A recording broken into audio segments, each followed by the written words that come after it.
محدثة بدعة وكل بدعة ضلالة وكل ضلالة في النار. أعوذ بالله السميع العليم من الشيطان الرجيم. بسم الله الرحمن الرحيم. يا أيها الذين آمنوا اتقوا الله حق تقاته ولا تموتن إلا وأنتم مسلمون. يا أيها الناس اتقوا ربكم الذي خلقكم من نفس واحدة وخلق منها زوجها وبث منهما رجالا كثيرا ونساء واتقوا الله الذي تساءلون به والأرحام إن الله كان عليكم رقيبا.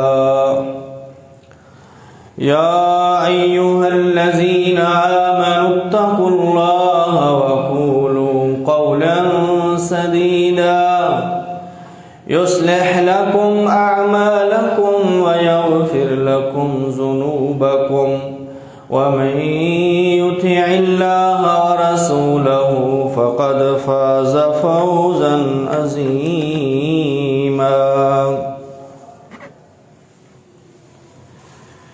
يا أيها الذين آمنوا من يرتد منكم عن دينه فسوف يأتي الله بقوم يحبهم ويحبونه أذلة على المؤمنين أعزة على الكافرين.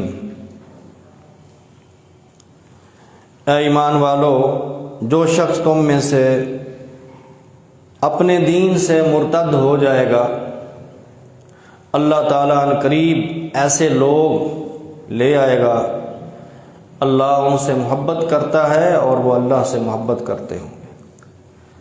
اذلۃ علی المؤمنین، مومنوں کے لیے نرم ہوں گے، عزت علی الکافرین، کافروں پر سخت ہوں گے.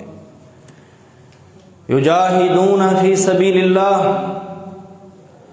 اللہ کی راہ میں جہاد کریں گے.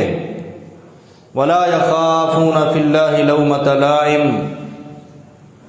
اور اللہ کے دین کے بارے میں کسی بھی ملامت کرنے والے کی ملامت کی پرواہ نہیں کریں گے.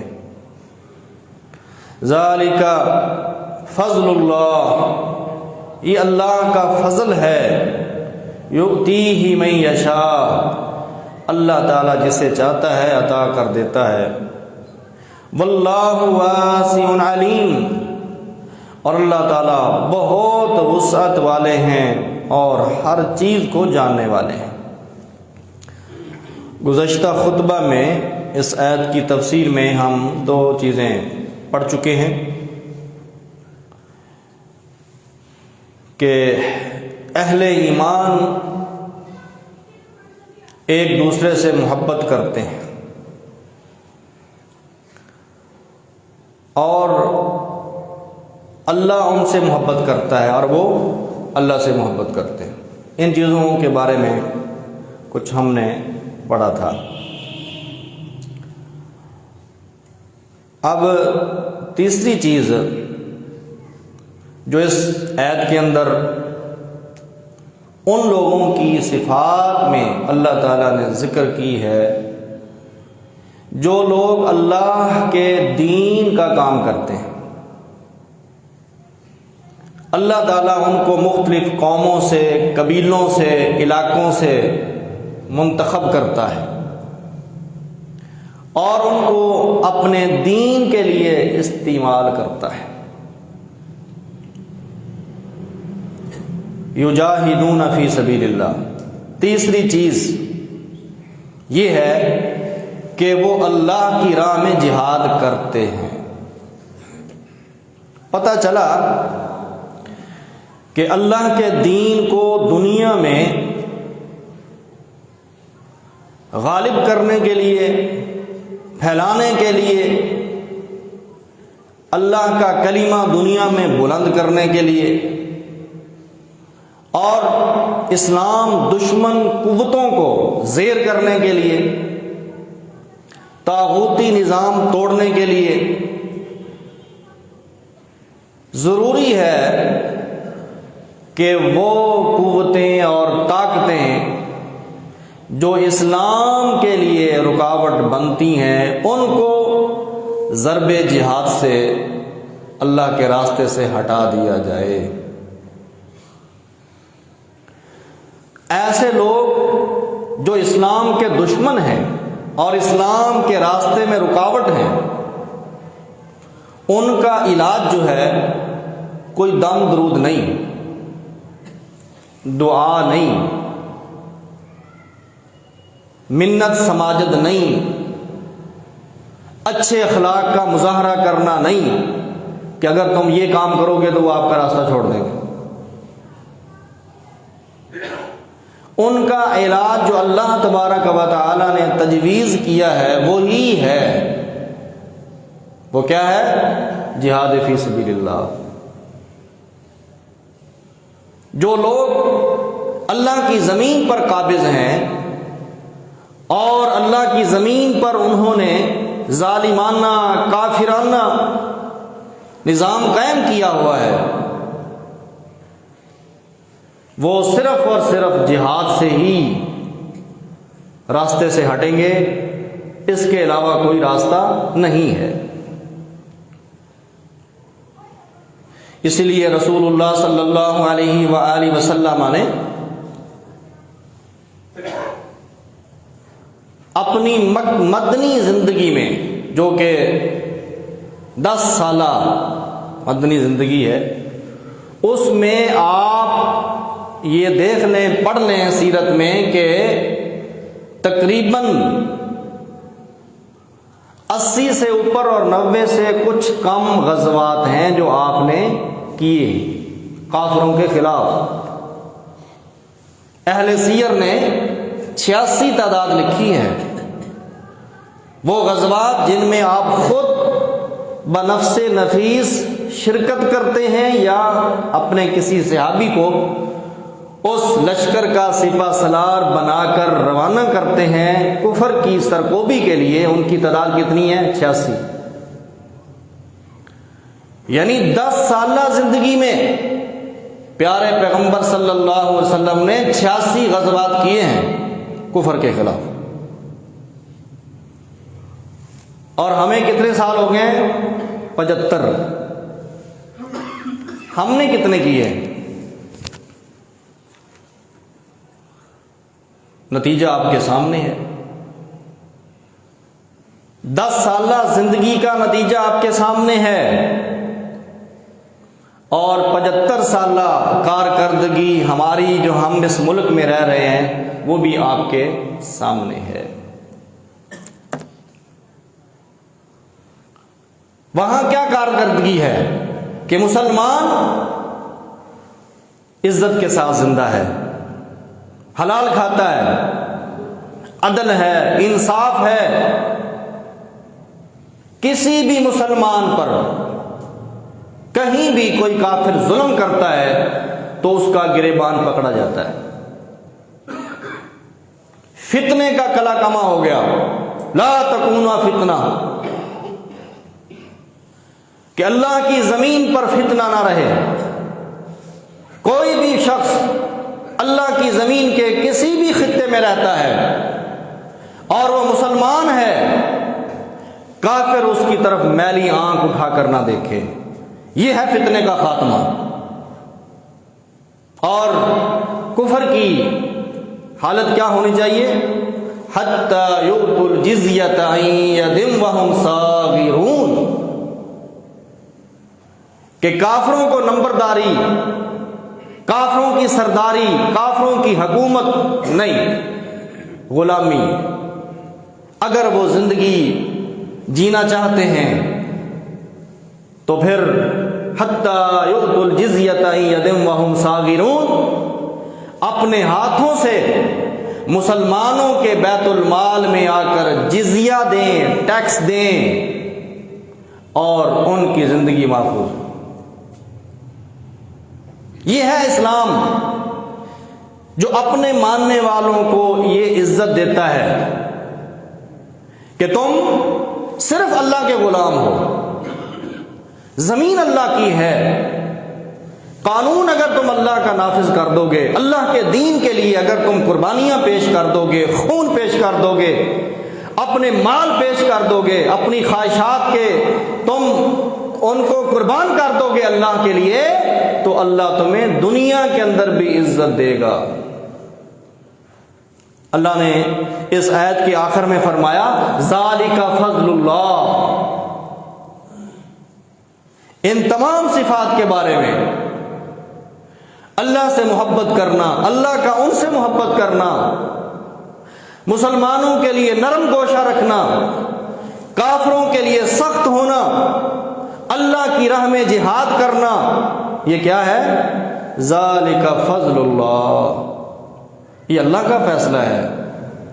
اللہ تعالیٰ فرماتے ہیں یہ میرا فضل ہے، جس شخص کو میں یہ خوبیاں عطا کر دوں، جس قوم کو میں یہ خوبیاں عطا کر دوں، جس جماعت کو میں یہ صفات عطا کر دوں، تو وہ لوگ اللہ کے فضل میں ہیں، اللہ کا ان پر کرم ہے کہ اللہ تعالیٰ نے ان کو اس کام کے لیے منتخب کر لیا ہے۔ وَلَا يَخَافُونَ لَوْمَةَ لَائِمٍ، چوتھی صفت، جو لوگ اللہ کو پسند ہیں اور اللہ ان کو پسند ہے، وہ اللہ سے محبت کرتے ہیں اور اللہ ان سے محبت کرتا ہے، ان کی صفت کیا ہے؟ وَلَا يَخَافُونَ لَوْمَةَ لَائِمٍ، جب اللہ کا دین قبول کر لیا، جب اللہ کا نظام قبول کر لیا، جب اسلامی عقیدہ توحید کو قبول کر لیا، جب رسول اللہ صلی اللہ علیہ وسلم کی سنت اور حدیث کو ہم نے قبول کر لیا اور جب عمل کر کے دکھایا، دنیا مذاق اڑاتی ہے، دنیا اعتراض کرتی ہے، دنیا عجیب و غریب جملے کستی ہے۔ لا یخافون لومۃ لائم، یہ بندہ جو دل سے مسلمان ہے، اس کے دل میں ان کی باتیں سن کر ذرا برابر بھی ملامت نہیں ہے، ذرا برابر بھی وہ ایک لمحے کے لیے نہیں رکتا، نہیں سوچتا کہ شاید میں نے غلط فیصلہ کر لیا۔ اللہ کی توحید پر اتنا ایمان پختہ ہے، اللہ کی ذات پر اتنا ایمان پختہ ہے، رسول اللہ صلی اللہ علیہ وسلم کی سنت اور حدیث پر اتنا ایمان پختہ ہے کہ ایک طرف کروڑوں لوگ اس کو مذاق کرنے والے ہوں، اس کو باتیں کرنے والے ہوں، مگر اس کا یہ ٹھوس عقیدہ بالکل پرواہ نہیں کرتا کہ یہ لوگ مجھے کیا کہہ رہے ہیں، شاید میں یہ غلط کر رہا ہوں، میں اس کو چھوڑ دوں، یہ کام نہ کروں تاکہ لوگوں کی نظروں میں میں اچھا ہو جاؤں۔ آئے روز مجھے مذاق کیے جاتے ہیں، میرے بائیکاٹ کیے جاتے ہیں، مجھے معاشرے کے اندر تنگ کیا جاتا ہے، دوستوں کی محفل میں، مجلس میں، خاندان میں مجھے ذلیل اور رسوا کیا جاتا ہے، میرے خلاف لوگ باتیں کرتے ہیں، چلو میں سنت کو چھوڑ دیتا ہوں۔ نہ، وَلَا يَخَافُونَ فِي اللَّهِ لَوْمَةَ لَائِمٍ، ملامت کرنے والے ملامت کرتے رہیں گے مگر اس کے ایمان میں اضافہ ہوتا رہے کہ اللہ نے مجھے یہ توحید دی ہے، اللہ نے مجھے سنت اور حدیث کا منہج عطا کیا ہے، میں معاشرے کے ماحول کو نہیں مانتا، میں رسوم اور رواج کو نہیں مانتا، میں غیر رسول کی اتباع اور پیروی نہیں کرتا، میں خاندان کی، باپے دادے کی، نانے دادے کی پیروی نہیں کرتا، اللہ نے مجھے صراط مستقیم عطا کیا ہے، لوگ باتیں کرتے ہیں تو کرتے رہیں۔ وَلَا يَخَافُونَ فِي اللَّهِ لَوْمَةَ لَائِمٍ، ہم ملامت کرنے والے کی، ملامت کی جو ہمیں عقیدے کی بنیاد پر سنت کی پیروی کی وجہ سے ہمیں بات کرتا ہے، مذاق اڑاتا ہے، استہزاء کرتا ہے، کوئی پرواہ نہیں کریں گے۔ عبادہ بن صامت رضی اللہ تعالیٰ عنہ کی روایت ہے صحیح بخاری میں، انہوں نے بیان کیا ہے کہ رسول اللہ صلی اللہ علیہ وسلم کے ہاتھ پر ہم نے یہ بیعت بھی کی ہے، وَلَا نَخَافُ فِي اللَّهِ لَوْمَةَ لَائِمٍ،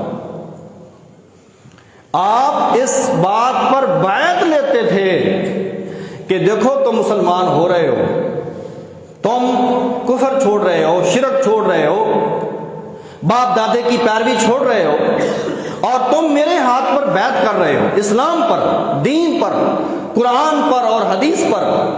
جب تم اس راستے کو اختیار کرو گے لوگ تجھے باتیں کریں گے، مذاق کریں گے، لیکن تم اس بات کی میرے ہاتھ پر بیعت کرو کہ دین کی وجہ سے جو بھی لوگ آپ کو مذاق کریں گے تم نے ان کی پرواہ نہیں کرنی۔ عبادہ رضی اللہ تعالیٰ عنہ کہتے ہیں کہ ہم اس چیز کی بیعت پیارے پیغمبر صلی اللہ علیہ وسلم کے ہاتھ پر کرتے تھے، کیونکہ یہ ایک بہت بڑا سبب ہے، بہت بڑی رکاوٹ ہے کہ کمزور دل بندہ، کمزور عقیدے کا مالک، کمزور ایمان کا مالک ان باتوں کا مقابلہ نہیں کر سکتا۔ لوگوں کی کثرت دیکھ کر، ماحول دیکھ کر بندے گھبرا جاتے ہیں کہ چھوڑو جی ہم کس مصیبت میں پھنس گئے، اچھی بھلی زندگی گزار رہے تھے، ہر مجلس میں جاتے تھے، ہر محفل میں جاتے تھے، ہر رسم میں، رواج میں، کلوں ساتوں میں، ختم میں، عرس میں، میلاد میں جاتے تھے۔ یہ کون سا ہم نے دین قبول کر لیا ہے کہ اب ہم کسی رسم میں شرکت نہیں کر سکتے، معاشرے سے کٹ آف ہو گئے، خاندان سے ہم دور ہو گئے، دوستوں یاروں نے ہمیں چھوڑ دیا ہے، چھوڑو اس دین کو، چلو اسی دین کو قبول کر لو۔ کتنے لوگ ہیں جو اس منہج پر چل رہے ہیں، حالانکہ ان کے دل میں حق بات پہنچ چکی ہے، وہ دل سے جانتے ہیں کہ حق کا راستہ یہی ہے، لیکن کھانے پینے کے چکر میں، لوگوں کی محفلوں اور مجلسوں میں عزت حاصل کرنے کے لیے کہ ہم ہر محفل کی رونق بنیں، ہر مجلس کی زینت بنیں، ہر رسم میں، ہر رواج میں ہم شامل ہو جائیں، اس کے لیے انہوں نے حق کو پیچھے کر دیا اور معاشرے کو قبول کر لیا، معاشرے کی عزت کو قبول کر لیا۔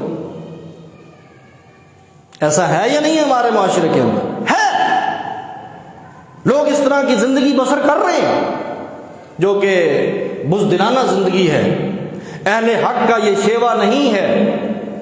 رسول اللہ صلی اللہ علیہ وآلہ وسلم کے پاس ایک صحابی آتے ہیں، صحیح بخاری میں حدیث ہے، آپ بیت اللہ کی دیوار کے ساتھ ٹیک لگا کر بیٹھے ہوئے ہیں سائے میں، مکی دور ہے، مکی دور آپ جانتے ہیں کہ بڑی شدت کا دور تھا، مسلمانوں کے لیے بڑی تکلیف کا دور تھا، مسلمان مظلوم تھے، تھوڑے تھے۔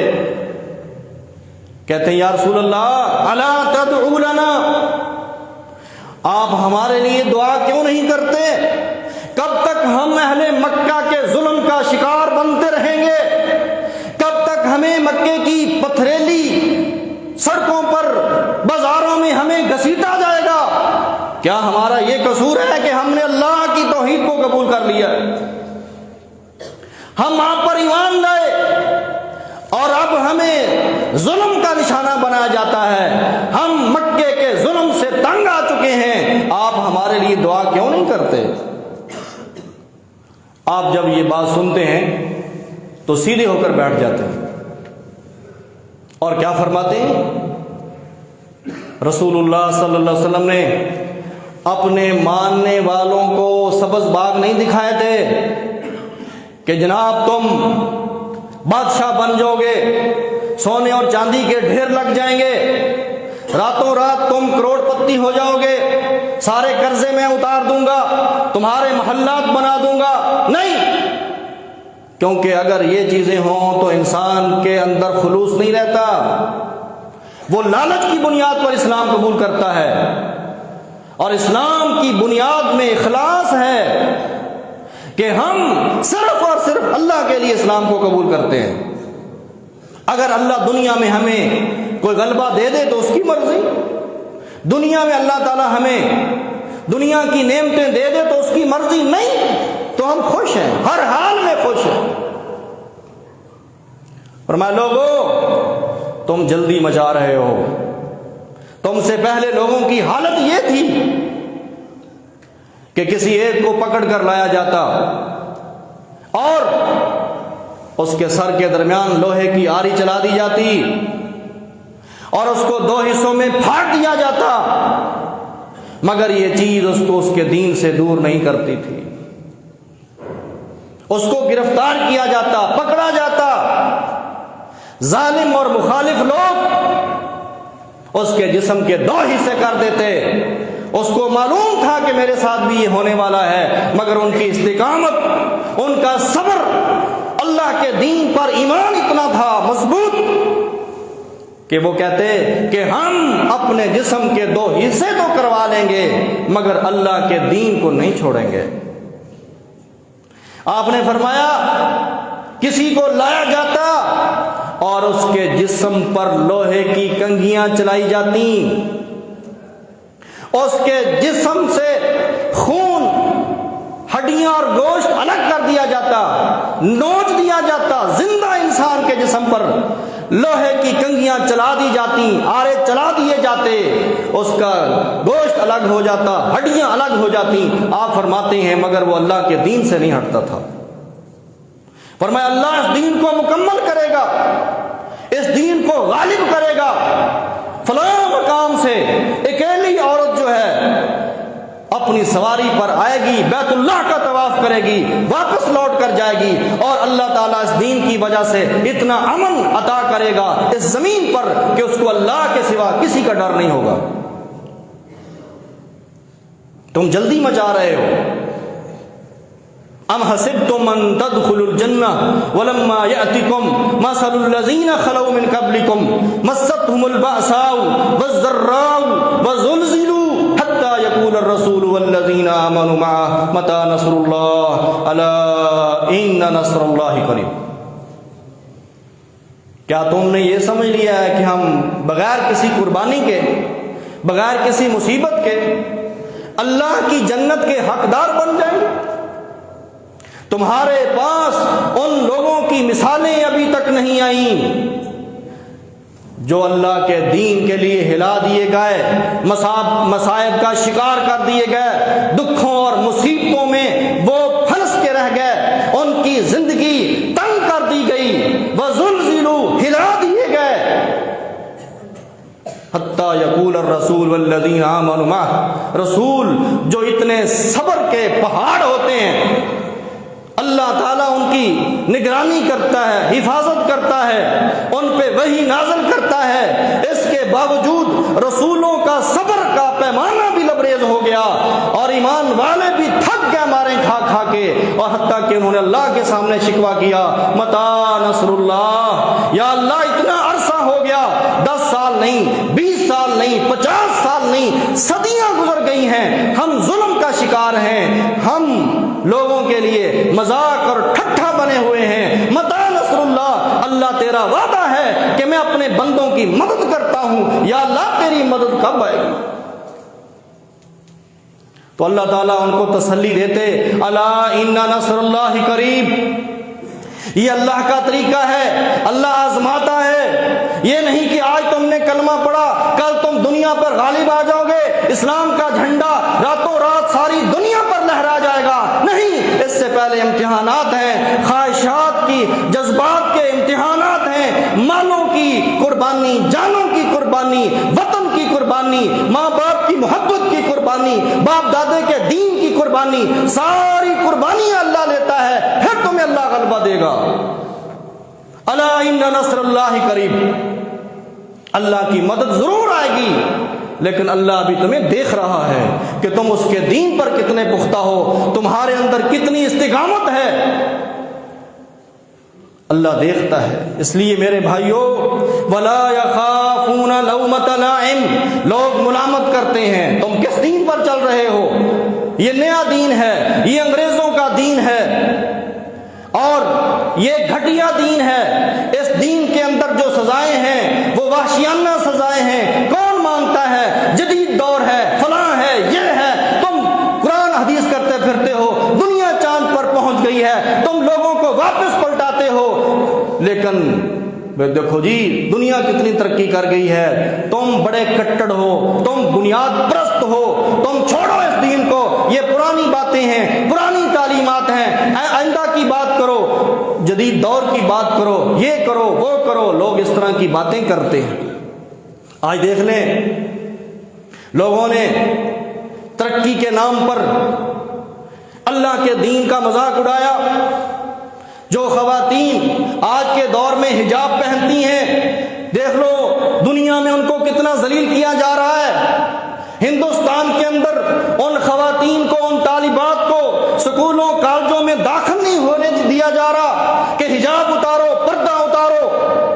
کس قدر ہم کمزور ہو چکے، کافر ہمارے اوپر کتنے غالب آ چکے، ہماری تہذیب کا، ثقافت کا، اللہ کے دین کا، اسلام کا، حجاب کا کیسے مذاق اڑایا جا رہا ہے۔ 30 کروڑ ہندوستان کے اندر مسلمان بے بس ہیں، کچھ نہیں کر سکتے، حکومت کافروں کی ہے، اور مسلمان ماؤں اور بہنوں کے زبردستی چادریں، پردے اترائے جا رہے ہیں۔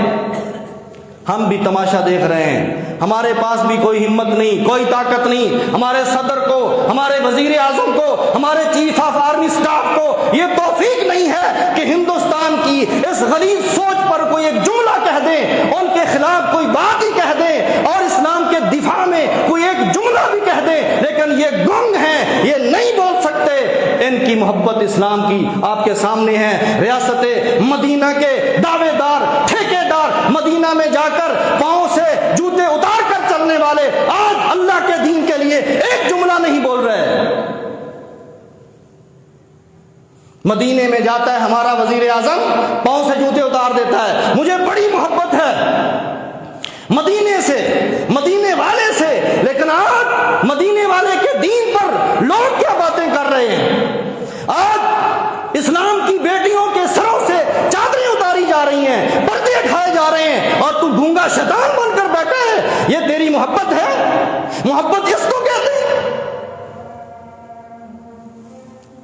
میرے بھائیوں، محبت یہ ہے کہ انسان ڈٹ جائے، انسان اللہ کے دین کے لیے قربانی دے دے۔ ہم تو اپنی زبان کی قربانی نہیں دے سکتے، ہم تو اسلام کی خاطر چند جملے نہیں بول سکتے۔ یہ ہمارا حال ہے۔ وَلَا يَخَافُونَ فِي اللَّهِ لَوْمَةَ لَائِمٍ۔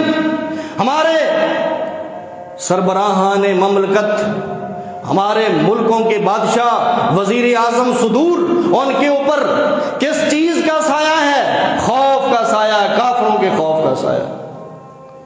ہم ان کی نظروں میں گر جائیں گے، ہمیں امریکہ کہے گا یہ بھی کٹڑ ہے، یہ بھی بنیاد پرست ہیں، یہ بھی اسلام پسند ہیں، آئندہ میں ہمیں وزارت نہیں ملے گی، ہمیں وزیر اعظم نہیں بنایا جائے گا، کیونکہ ہمارے ملکوں میں وزیر اعظم کافر بناتے ہیں۔ تمہیں تو ایک تماشا بنایا جاتا نا کہ ووٹ ڈالو ووٹ ڈالو، یہ کچھ بھی نہیں ہے، یہ مذاق ہے۔ پاکستان کا وزیر اعظم وہی بنے گا جس کو امریکہ پسند کرے گا۔ ذالک فضل اللہ یؤتیہ من یشاء۔ لوگ ڈرتے ہیں، مگر اللہ کیا کہتا ہے؟ ذالک فضل اللہ۔ اگر اللہ نے تمہیں یہ عقیدہ دے دیا ہے، یہ توفیق دے دی ہے کہ تم اسلام کے لیے ڈٹے ہو، کھڑے ہو، باتیں سن رہے ہو، اللہ کی راہ میں جہاد کر رہے ہو، کافروں پہ سختی کر رہے ہو، ان کو مٹانے کے لیے، ختم کرنے کے لیے میدان جہاد میں قربانیاں پیش کر رہے ہو، ذالک فضل اللہ۔ یہ اللہ کا فضل ہے۔ جو اس سے دور ہیں وہ اللہ کے فضل سے محروم ہیں۔ جو بیٹھ کر ٹی وی پروگراموں میں صرف اسلام کا مذاق اڑاتے ہیں، حکمت عملی کے نام پر بزدلی کا درس دیتے ہیں۔ واللہ واسع علیم۔ اللہ تعالیٰ بڑے وسعت والا ہے۔ آگے بڑھو۔ تم زمین کے ایک ٹکڑے پر کیسے خوش ہو کر بیٹھ گئے ہو؟ الا ان الارض للہ جمیعا۔ تم اسی پر خوش ہو۔ اللہ کہتا میری زمین تو بڑی وسیع ہے، آگے بڑھو، یہ بارڈر لائنیں توڑ دو۔ یہ بارڈر نہیں ہے اللہ کے ہاں، بارڈر کے اس طرف بھی اللہ کی زمین ہے، اس طرف بھی اللہ کی زمین ہے۔ وہ ہندوؤں کا ملک نہیں، وہ اللہ کا ملک ہے۔ تم کیسے ہندوستان کو تسلیم کر کے بیٹھ گئے ہو کہ یہ ہندوؤں کا ہندوستان ہے؟ نہیں، یہ اللہ کا ہندوستان ہے۔ یہ زمین بھی اللہ کی ہے، آسمان بھی اللہ کا، اور پہاڑ بھی اللہ کے ہیں، یہ سورج بھی اللہ کا ہے، یہ چاند بھی اللہ کا ہے، یہ ساری مخلوق اللہ کی ہے۔ تم کیسے ہندوستان کو تسلیم کر کے بیٹھ گئے ہو اور خوش ہو کر بیٹھ گئے ہو، بڑے خوش ہو کہ ہمیں ایک ملک مل گیا ہے؟ اللہ کیا کہتے ہیں؟ واللہ واسع، اللہ تمہیں ساری زمین کا سربراہ بنانا چاہتا ہے۔ اللہ تمہیں امریکہ کا، افریقہ کا، چین، جاپان کا، ہندوستان کا، روس کا، ساری دنیا کا اللہ تمہیں حکومت دینا چاہتا ہے، اور تم چند زمین کے حصے پر خوش ہو کر بیٹھ گئے ہو کہ ہم نے بڑا تیر مار لیا۔ رسول اللہ صلی اللہ علیہ وسلم مدینے میں آتے ہیں، مدینے میں اسلامی ریاست قائم کرتے ہیں، پورا عرب فتح کرتے ہیں۔ آپ کے بعد آپ کے خلفاء نے روم کو فتح کیا، فارس کو فتح کیا۔ ہندوستان کی زمین پر آئے مسلمان اسلام کے لیے جہاد کرتے ہوئے، تم زمین کے ایک حصے پر خوش ہو کر بیٹھے ہو کہ بڑی ہم نے فتح حاصل کر لی ہے۔ واللہ واسع، اللہ تو بڑی وسعت والا تھا۔ اللہ تو تمہیں زمین کا مالک وارث بنانا چاہتا ہے۔ پوری زمین پر کھڑے ہو جاؤ اللہ کے دین کے لیے، بتوں کو توڑتے چلے جاؤ، نظاموں کو کاٹتے چلے جاؤ، بارڈروں کو رونقتے چلے جاؤ، دریاؤں کو، سمندروں کو، صحراؤں کو، پہاڑوں کو عبور کرتے چلے جاؤ۔ جہاں تک اللہ کی زمین ہے وہ ساری زمین مسلمانوں کی ہے۔ علیم، اللہ خوب جاننے والا ہے۔ اللہ کو پتہ ہے میرے بندے میرے راستے میں جہاد کر رہے ہیں اور میں نے ان کی مدد کرنی ہے۔ وہ غافل نہیں ہے کہ اللہ تم سے غافل ہو جائے گا۔ اللہ کو اپنے بندوں کو پتہ نہیں ہوگا، اللہ ان کی مدد چھوڑ دے گا نہیں۔ علیم ہے، اللہ ہر بندے کو جانتا ہے کہ وہ کہاں کھڑا ہے، کیسے کھڑا ہے، اور اس کی مدد میں نے کرنی ہے۔ انما ولیکم اللہ ورسولہ والذین آمنوا، اللہ تمہارا دوست ہے، ورسولہ، اور اللہ کے رسول تمہارے دوست ہیں، والذین آمنوا، اور وہ لوگ جو ایمان والے ہیں۔ اس سے پہلے بھی اللہ تعالیٰ نے کافروں سے، یہودیوں اور عیسائیوں سے محبت کرنے سے روکا تھا۔ اللہ کے دشمن ہیں، تم نے ان سے محبت نہیں کرنی۔ اب تمہاری حقیقی محبت جو ہے وہ کس سے ہونی چاہیے؟ فرمایا انما ولیکم اللہ، تمہارا دوست کون ہے؟ اللہ۔ اگر تمہاری دوستی اللہ کے ساتھ ہے، تم کسی اور کو دوست بنانے کے لیے کیوں سرگرداں ہو، کیوں پریشان ہو؟ جس کا دوست اللہ بن جائے اس کو کسی اور سے ڈرنے کی کوئی ضرورت نہیں۔ وَرَسُولُهُ، اور اللہ کے بعد تمہاری محبت کس سے ہونی چاہیے؟ اللہ کے رسول کے ساتھ صلی اللہ علیہ وسلم، جن کو اللہ نے ہمارے ہدایت کے لیے بھیجا، جنہوں نے اللہ کا دین ہم تک پہنچایا، اللہ کے دین کو غالب کرنے کے لیے اللہ کے راستے میں جہاد کیا، فتنے فساد ختم کیے، لوگوں کو توحید کا درس سمجھایا، لوگوں کو شرک سے دور کیا، عقیدے ٹھیک کیے، اعمال درست کیے، بگڑے ہوئے اخلاق ٹھیک کیے، حرام کھاتے تھے حلال کا درس دیا، لوگوں پر ظلم کرتے تھے عدل اور انصاف کا درس دیا۔ تمہارے وہ رسول ہیں، تمہیں ان سے محبت کرنی ہے۔ اور نبی صلی اللہ علیہ وآلہ وسلم نے فرمایا لا یؤمن احدکم حتی اکون احب الیہ من ولدہ ووالدہ والناس اجمعین، جب تک تم مجھ سے، اپنے والدین سے، اپنی اولاد سے، اپنے رشتہ داروں سے زیادہ محبت نہیں کرتے، اس وقت تک تم مسلمان ہی نہیں ہو۔ یہ ہے محبت کا معیار۔ والذین آمنوا اشد حبا للہ، ایمان والے اللہ سے کتنی محبت کرتے ہیں؟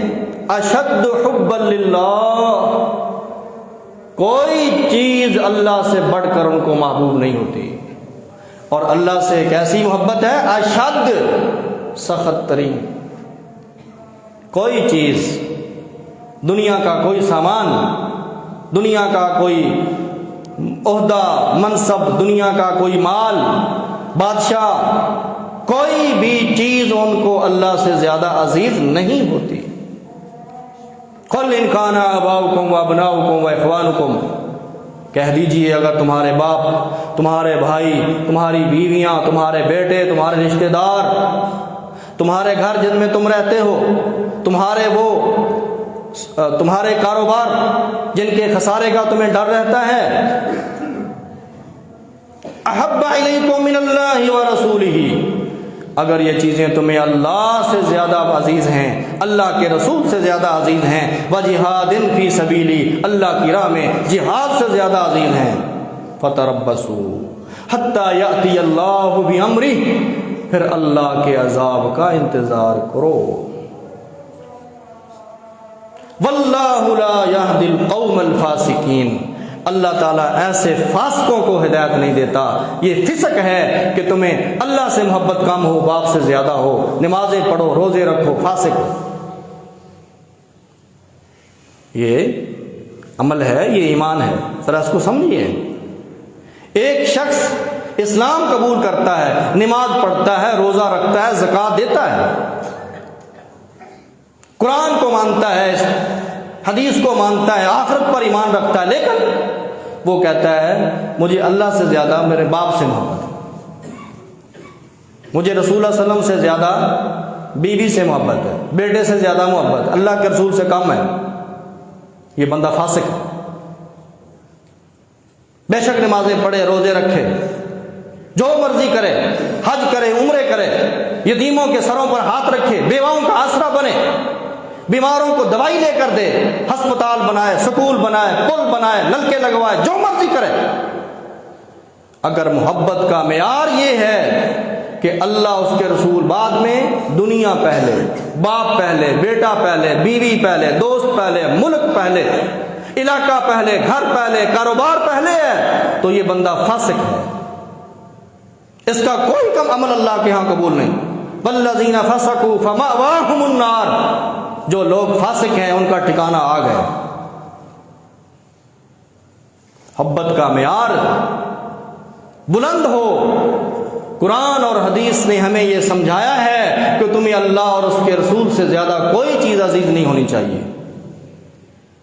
اسی لیے آپ نے فرمایا لا یؤمنون، تم مومن ہی نہیں ہو، تم ایمان والے ہی نہیں ہو، حتی اکون احب الیہ من ولدہ ووالدہ والناس اجمعین، جب تک تمہیں میں تمہاری اولاد سے، تمہارے ماں باپ سے، حتیٰ کہ دنیا کے تمام لوگوں سے میں نہیں عزیز ہو جاتا، میں نہیں زیادہ محبوب ہو جاتا، اس وقت تک فرمایا لا یؤمنون، تم مومن نہیں ہو.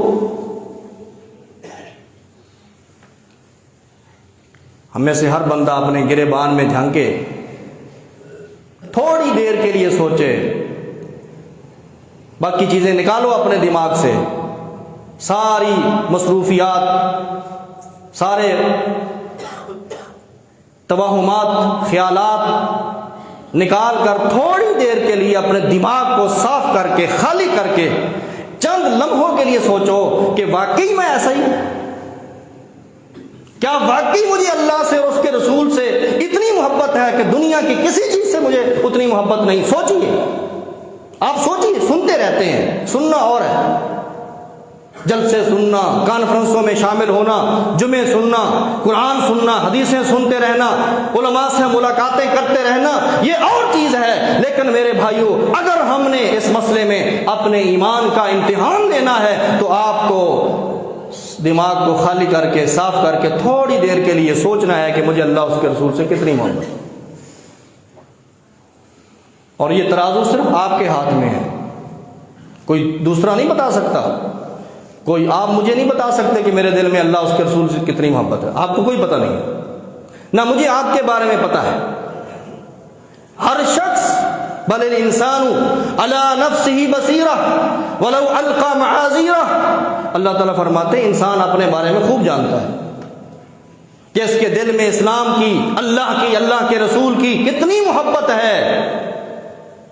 بل الانسان علی نفسہ بصیرہ، انسان اس بارے میں خود فیصلہ کر سکتا ہے، مجھے کسی کے پاس جانے کی ضرورت نہیں ہے، اور اس کے لیے آپ کو کہیں سے کوئی الٹرا ساؤنڈ کرانے کی ضرورت نہیں ہے، کہیں سے کسی مشینری سے آپ کو کوئی رزلٹ لینے کی کوئی ضرورت نہیں ہے۔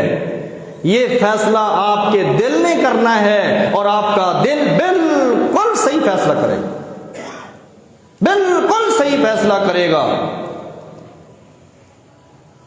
میرے بھائیوں ذرا سوچئے، جب میں نماز کے وقت اٹھ کر مسجد میں نہیں آتا تو کیا خیال ہے، یہ کیا ہے؟ ذرا سوچئے۔ جب میری شادی ہوتی ہے، شادی میں کیسے کرتا ہوں، اپنے بچوں کی شادی میں کیسے کرتا ہوں، اور جن شادیوں میں اللہ اور اس کے رسول کی آیتوں کا مذاق اڑایا جاتا ہے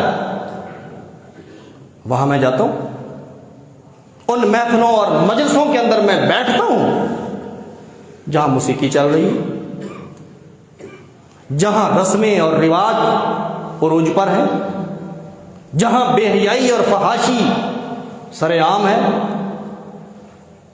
ہندوانہ طریقے پر شادی جو ہے وہ ہو رہی۔ اب تو ہم نے ہندوؤں کو بھی پیچھے چھوڑ دیا ہے، ہماری شادیاں اب ہندوؤں سے بھی آگے چلی گئی ہیں، کئی ایسی رسمیں اب ایجاد ہو گئی ہیں جو ہندو مذہب میں بھی نہیں ہیں۔